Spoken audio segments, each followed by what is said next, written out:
Fry எப்படி செய்யறதுன்னு தான் நான் இன்னைக்கு உங்களுக்கு சொல்ல போறேன். இப்போ மீல் மேக்கரை உப்பு போட்டு வேக வச்சிருக்கேன். இப்போ தண்ணியே இருக்கணும் ஃப்ரெண்ட்ஸ். கைட்ட புளிஞ்சிங்கன்னா சுடு ஃப்ரெண்ட்ஸ், அதனால கரண்டி வச்சு அமுக்கிக்கோங்க.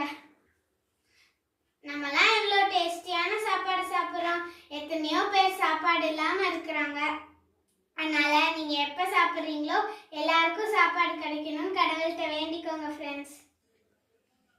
ஃபர்ஸ்ட் ஒரு பிஞ்ச் அளவு மஞ்சள் பொடி போட்டுக்கலாம்.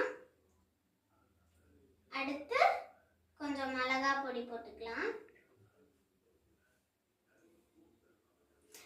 உப்பு ஆல்ரெடி சேர்த்தனால இங்க சேர்க்க தேவையில்ல, வேக வைக்கிறப்பே நம்ம சேர்த்தாச்சுல.